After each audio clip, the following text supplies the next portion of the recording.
All right, well, we'll just start with, it's been a little over 2 months since you've been named Michigan State's head football coach. What have those 2 months been like, just kind of getting used to now that title of being Michigan State's football coach? Yeah, it's been a great honor. It's been humbling. It's been a fun challenge to get the roster built to start, get the staff put together, and now really start to bring the program together. And it's a process that's ongoing, but it's been a lot of fun.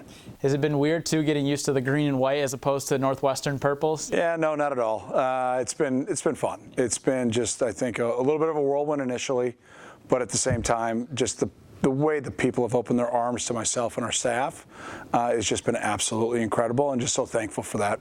Yeah, what's impressed you the most about being able to interact with some of the Michigan State fans the last 2 months and get to know them a little bit and what they're kind of looking forward to with you now as the head coach? Yeah, I think just number one, the genuine conversations, the people that are excited, number one, for a relationship to start. Secondly, to really get our program back where we all want it to be, and that's competing for championships. But there's the overall theme and the attitude from everyone I've met is just welcome home.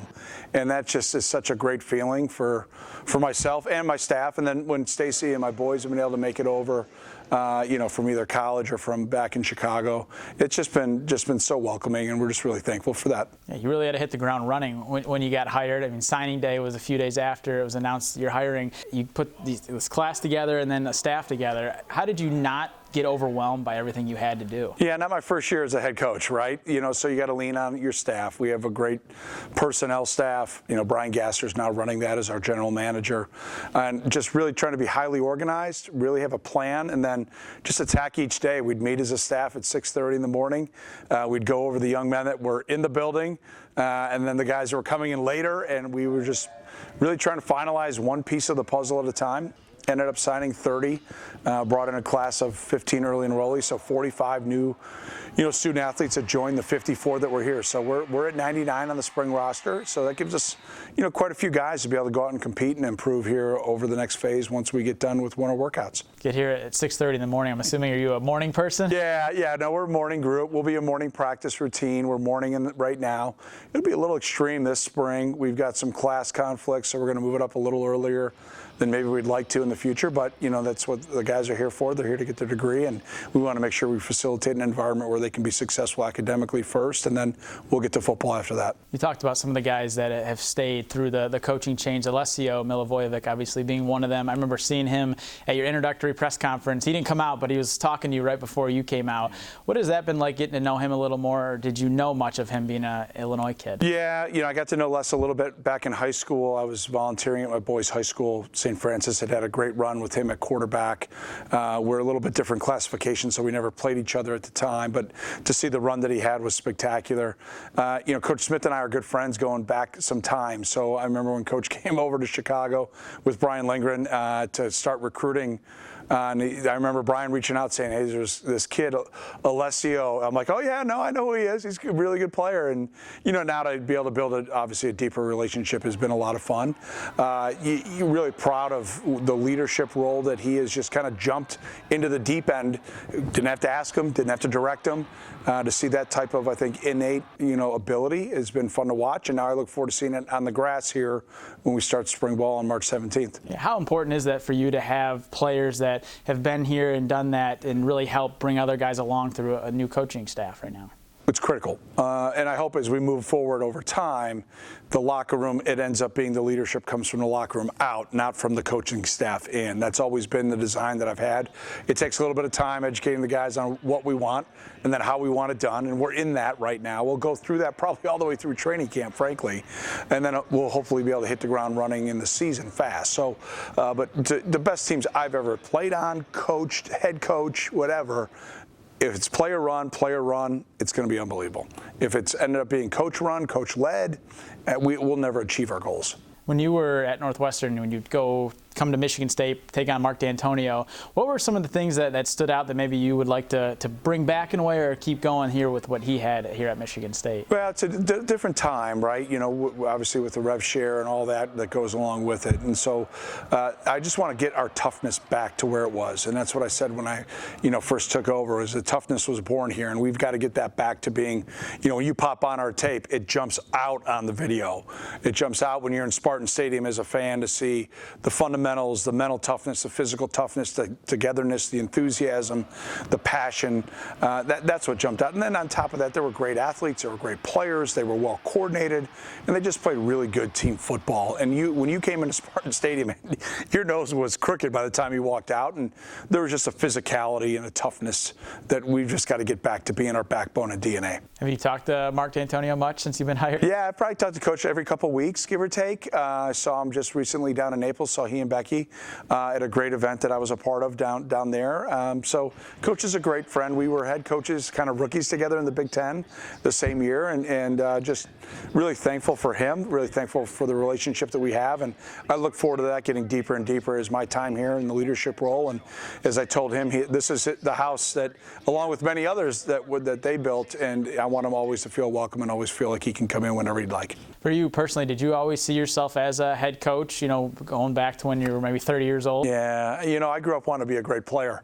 I knew that life would be after football, but I didn't really think I'd ever get to that point. Now at 51, I'm like, I'd love to go back and be a player. But yeah, outside of my mom and dad, coaches had the biggest influence on me. I thought potentially being a high school football coach was kind of going to be in my DNA, and then lived through the college experience, won back-to-back Big Ten championships as a player, great teammates, great experience, and the stars kind of aligned for me to get started pretty quickly in the profession. And now going on my 18th year in the role, it's a very different role than being an assistant coach. And with the amount of experience that I have, I think I bring a unique skill set from a leadership and organizational structural standpoint. So that's my job now, is to make sure I'm kind of the puppeteer of, moving the program in the right direction and pulling the right strings. And, right now, again, we're still coming together. I mean, this is a very early phase of what we're trying to get accomplished, but a high sense of urgency, and the guys are working across the board. Staff, support staff, our men and women are working their tails off, and then obviously our players are working their rear ends off. Obviously, a lot has changed in college football since you were at Northwestern when you took over that program. Kirk Cignetti, I mean, it seems like what he's done is insane. In 2 years to turn it around, win a national championship. Did he in a way set the bar too high, or is that a reasonable expectation for programs right now? Oh, I think I'd look at the other way around. I mean, number one, I think you tip your hat and you give great respect to those players, that staff, and Coach Cignetti himself for organizing and structuring and leading the team. But Scott, Dolson, and the athletic director, and that donor base, there's a lot that's gone into that happening. It wasn't just one person waving a wand. We've got incredible support here. We've got an unbelievable infrastructure.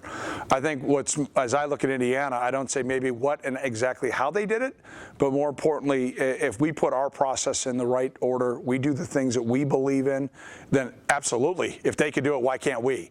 But I think everybody's going to do it the way that fits them and their institution.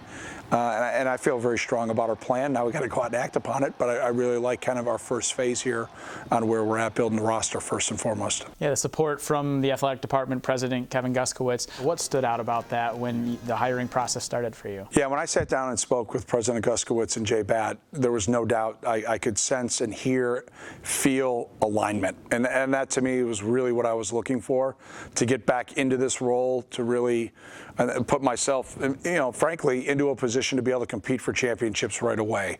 I wasn't looking for a rebuild. I was looking for a place, like I said, that I wanted to go where we could have a rebirth. And Michigan State fit perfectly in where I wanted to be professionally. And then for us as a family, we just felt when they came over to see me, Stacy and I looked at each other like, yeah, this feels like kind of what we had when we were competing and winning championships at our previous institution, where from the president and the athletic director, we had just great alignment for us to be able to go out and compete and really have two fists in the fight in the Big Ten. What's sort of next right now? I know you guys are getting ready for spring ball, but what is the next step for you? Yeah, I think right now our focus is finishing up winter workouts, finishing the right way. What does that mean? We kind of have a couple more phases. We'll have a set of workouts we call our winning edge, which are, kind of 6 different stations or 5 different stations that go for 6 minutes. An ability to kind of really ratchet up the intensity a little bit before we go into spring ball. So we'll finish winter workouts, take a week off for spring break, have that winning edge week, and then we'll have 5 weeks of spring ball, and before you know it, it'll be graduation. So a great sense of urgency, a lot to get done, but what else do we have to do besides have fun and play football? Last few I got for you. Obviously with the recruiting class, the big signing for you guys, Samson Gash from Detroit Catholic Central. You talked about the importance of the best athletes in the state of Michigan coming to Michigan State. To get someone like that who wasn't sure of like maybe what was going to be going on here, what does that show like what you are building right now? Well, again, got to give credit to Coach Smith and the staff, and Courtney Hawkins. Samson was committed to the previous staff, and they built a great relationship. Very thankful for Samson and his family. Obviously we have his brother here, and so to have that kind of family connection definitely helped. But also just the process that I think, went together with his family at the end of the first early signing period. I just said, hey, let me give you an idea. Let's pause. Give me time to put my staff together. Give me time to get an offensive coordinator. Give me a chance to show you the offense, how you fit. Obviously my plans were to keep Hawk, and obviously that all worked out perfectly. And then let's build this relationship. Let's not make an emotional decision. Obviously, if he was going to sign with us, I would have said, make it, let's go. But they really wanted to work through the process, and I respected that. And I think we, as a combination, the Gash family and our family, we kind of put together a plan. He worked through his process. We worked through educating them on where we saw him fitting, where the offense is going to go, and then to have him jump into the Spartan family officially was really special. And yeah, you're darn right. I mean, I'm not gonna hide from it. We want to keep the best players in the state of Michigan at state, and that's going to be our goal. We have to earn that. By starting and building the right type of relationships with our high school coaches, the different coaches throughout the state that also coach and teach our guys maybe outside of the high schools, and then the families, specifically showing them exactly where our program is at, where we plan to go, how we're going to do that, where they fit into that puzzle, and then how we're going to develop them holistically, as men, as students, and then obviously as athletes to help them achieve all their goals. And if they do that, I think that we're going to have to be the model program not only of the state of Michigan but also here in the Big Ten and hopefully in the country. Being able to keep Courtney Hawkins as well as Joe Rossi on board and a few other from the previous regime, what sort of was the process of keeping some guys around from last year? Yeah, evaluated everyone. There was a couple-week period there that I was evaluating kind of how and where I wanted to go with the staff, along with obviously putting the class at first in place, and then that evaluation process. Number one, Coach Smith put together a really good group of people, and I wanted to be able to evaluate them individually, but then as I looked at where I was going to potentially go, just took it on by a case-by-case basis. Joe Rossi was on my list when I was at Northwestern. Couldn't afford him, frankly, when I had a coordinator change, but so we started talking. We talked multiple times.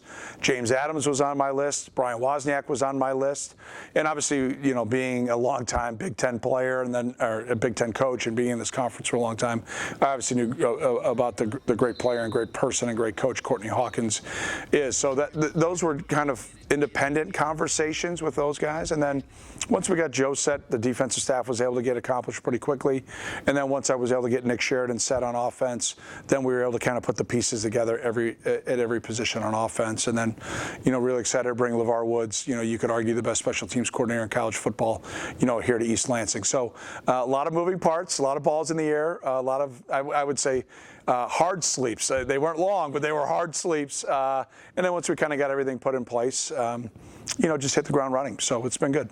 Last one I got for you, speaking of the coaching staff, obviously with Max Bola as well. I'm sure you remember his time at Michigan State and the physicality he brought to the program and the success as well. Was that something that you had an idea of coming in, of like you want him on the staff, or how did that all come about? Yeah, I mean, once I got Joe Rossi put in place as the DC, now I'm starting to think about the other pieces, right? And then, first came James, and now, all right, where do we want to go with this, Joe? Where do we want to go with that position? I get 51% of the vote. You'll hear me say that quite a bit. But Max, I think I had a little bit more. Not that Joe didn't agree with me, but, there was a lot of just relationship building there. Max and I really hadn't known each other prior. But it was a pretty early on phone call from me to him. Hey, listen, I have great interest. Think about it. He just had another beautiful baby. So they had a lot going on there in South Bend. And to bring, a great Spartan dog back is something that is going to be very important to me as the leader of the program. We'll always stand upon the shoulders of those that have been here before us. And I want to make sure that, the guys that they're looking into the football program that have put on the green and white before us, they see that, you know what, I'm backing up that statement. And with Courtney, you know, obviously with Max, you know, Kurt Richardson, there's others that are part of our football family here that, you know, have worn the green and white in the past. Javon Ringer, I mean, the list goes on, that I want to make sure that, you know, our former players know that we're going to stand upon those shoulders, take great pride in what they've done, and hopefully make them proud of what we stand for as we move forward.